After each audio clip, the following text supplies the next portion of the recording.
Hello ladies and gentlemen, Motion Media here, and boy was this a movie to remember. But first, there's a couple announcements that I'd like to get out of the way. First up, I am not going to be using gaming footage or image slideshows at all anymore. I'll just be using a poster for the film, and I'll be talking in a podcast kind of way. I'll give the movie a letter grade towards the end of the spoiler-free section, and I'll leave that up for the rest of the video. This way, I feel that I can A, focus more on my content than my visuals, and B, increase my video output, giving you guys more content. Another quick announcement, I have a couple more videos on the way which due to some technical difficulties I couldn't upload earlier. These are reviews for the Bourne trilogy, the Bourne Legacy, which I will be doing as a separate video from the rest of the Bourne films, The Batman Begins, The Dark Knight, and also Star Trek Into Darkness. Stay tuned for those. These reviews should be uploaded within a day or so. Keep in mind that I made these videos before this video. Now, without further ado, let's talk about Star Trek Beyond. The film takes place during the Enterprise's 5-year mission, kind of during the Star Trek TV show. Unfortunately, the ship's attacked and destroyed, leaving what's left of the crew stranded on a planet. The crew has to regroup and figure out what the heck they're in the middle of. The story plays out a lot like a standard episode of the Star Trek series, which I personally really liked. The film manages to balance action, humor, and great character moments really well, making for a great time in the theater. I was completely entertained for the entirety of the 2-hour runtime. I also really dug the tone of the film. It has a lot of serious moments, but it's a lot more fun than the other two, with a kind of Guardians of the Galaxy kind of vibe to it. Splitting the characters up was also a great way to develop everyone's characters better. Chris Pine's Kirk is at the forefront of the film, and he does a really good job, and his character is starting to feel a lot more like that of William Shatner's Kirk. He's still a fun-loving guy, but he's grown a lot as both a leader and a character. He isn't as rash, and his experiences have led to him taking others' advice on matters and looking before he leaps. Zachary Quinto's Spock has also grown and doesn't suppress his emotions as much as he did in the previous two films. His character is considering leaving Starfleet so that he can assume a Vulcan leadership position due to the death of Spock Prime, played by Leonard Nimoy. The film really honored Nimoy's death in the best possible way, and actually used his death to enhance young Spock's character. Spock and Bones get stranded together, and Karl Urban has some really great chemistry with Zachary Quinto. There's been a lot of controversy, though, regarding the fact that this version of Sulu is actually gay, but I gotta say, they did it really well.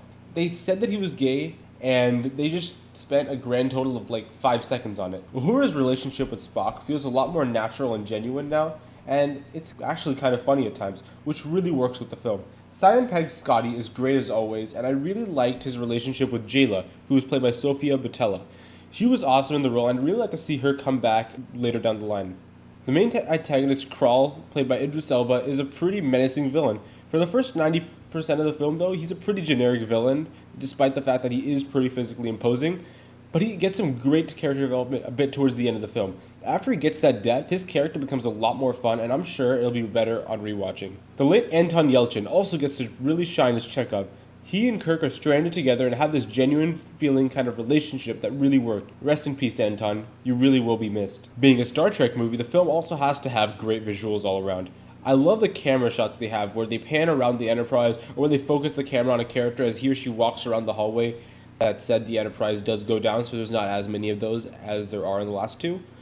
The costume design for the 50 new alien species were superb and realistic looking. As always, the action was really well done. Unlike the other two films, there's only a couple big action set pieces, but they're really executed well. When the first trailer dropped, people were kind of concerned by the fact that they used the song Sabotage by Beastie Boys, and yes, it's in the film, and it is amazing. They use it in probably the best way they possibly could. As always, Michael Giacchino also really nails the score. Guys, I cannot stress how much I love this movie, and it definitely gets an A. Okay guys, so I'm right now going to start my spoiler-filled section, so if you haven't seen it yet, get off your phone or computer and go see it right now. I'll wait. Alright, so first up, I want to talk about Krall. This guy was great, and I love the twist with him at the very end, where it turns out that he was the captain of the USS Franklin, which is this really old ship that they find on the planet. It turns out that the survivors were turned into reptilian creatures and could live longer by sucking others' life force. Kinda like vampires. Krall is mad at Starfleet because they didn't come to rescue him and his crew. Because of this, he wants to use this disintegration MacGuffin to kill everyone on this new Federation outpost called Yorktown. Overall, it's a pretty basic plan, but the execution of Krall's character is what really got me. One of the most emotional moments in the film was the scene where the Enterprise gets destroyed. We've seen this thing survive so much gunfire, so many crashes, only to finally be taken down by Krall. This was a great way to introduce this new villain as a threat.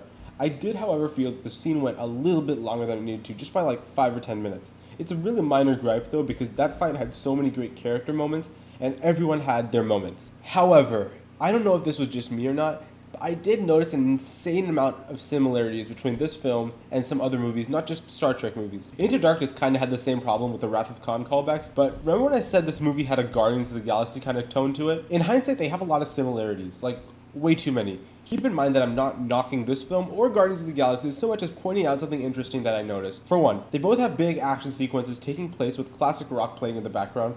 Also, the main villain wants to destroy this utopia-esque place by disintegrating them with a weapon of mass destruction. It also doesn't help that the lead actors in both of the films are named Chris, and also Zoe Saldana is the female lead in both of them, and we have this badass female warrior who's learning human customs and really struggling. Speaking of Jayla, was it just me or was her character really similar to Rey from The Force Awakens? They're scavengers living on their own inside this old spaceship, stranded on a planet with some form of mental manipulation on their side, with Rey having the Force and Jayla having this like really cool hologram technology. On top of that, they're really good with machinery and spaceships, etc. I know I got a little harsh there, but I still stand by my A grade for the film. There are some weird similarities, but they don't detract from my experience watching the film. Have any of you guys seen Star Trek Beyond? Comment below and tell me what you thought, and I look forward to discussing it with you guys in the comments section. This is Motion Media, signing off.